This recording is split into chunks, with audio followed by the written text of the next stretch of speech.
দীর্ঘ 15 কিলোমিটার রাস্তা পেরিয়ে বক্রেশ্বরের পথে 14 বছর বয়সী মন্দিরা মণ্ডল শুধুমাত্র মনের জোর, দৃঢ় সংকল্প এবং ভগবান শিবের উপর দৃঢ় বিশ্বাস নিয়ে মনের সুস্থতা ও পরিবারের মঙ্গল কামনায় দীর্ঘ 15 কিলোমিটার রাস্তায় দণ্ডি দিয়ে বাবা বক্রেশ্বরের মাথায় জল ঢালতে আসছে বীরভূমের চন্দ্রপুর থানার অন্তর্গত সাজিনা গ্রামের 14 বছর বয়সী মন্দিরা মণ্ডল। তার এই যাত্রাপথে তার সঙ্গী তার মা। মন্দিরা মণ্ডল গত শনিবার সাজিনা গ্রামের পুষ্করণী নদী থেকে দণ্ডি দিয়ে বক্রেশ্বরের উদ্দেশ্যে রওনা হয়েছে। মন্দিরা মণ্ডল লাগুলিয়া উচ্চ বিদ্যালয়ের 8ম শ্রেণীর পাঠরত ছাত্রী।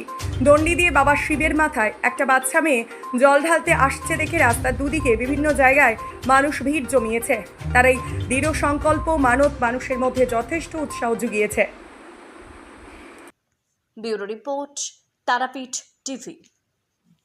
বক্রেশ্বর। আচ্ছা, উদ্দেশ্যটা কি গন্ডি দিয়ে?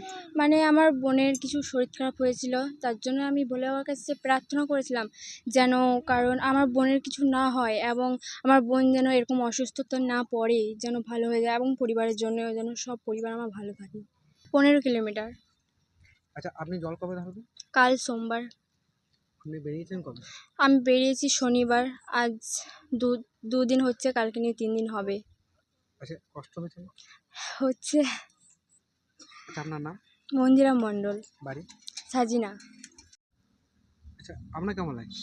আমাকে ভালোই লাগছে, কোনো খারাপ লাগেনি, কিন্তু একটু কষ্ট লাগছে, আমার মনেও লাগছে মা বেটি, কিন্তু আমার খুব কষ্ট হচ্ছে কি মেয়ে আমার এখনও যেতে পারবে কি পারবে না জানি না, কিন্তু বাবা দেখি কত দূর টানছে, সেটাই আমি প্রার্থনা করি যেন বাবার কাছে পৌঁছতে পারি।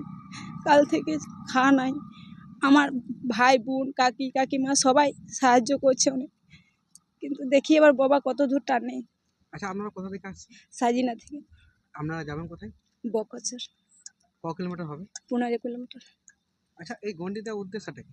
উদ্দেশ্য হলো আমার মেয়ে এটা করেছে, বলছে বোনের অনেক শরীর খারাপ হয়েছিল, বর্ধমানে ভর্তি ছিল 7 দিন থেকে, নিয়ে এখন ভালো হয়ে গেছে, সেই জন্য মা বলছে মা আমি এটা শুট করিয়ে দেবে আপনারা বক্রেশ্বর কবে পৌঁছবেন? কালকে সোম। আপনার নাম? আমার নাম দীপালি মণ্ডল, বাড়ি? সাজিনা।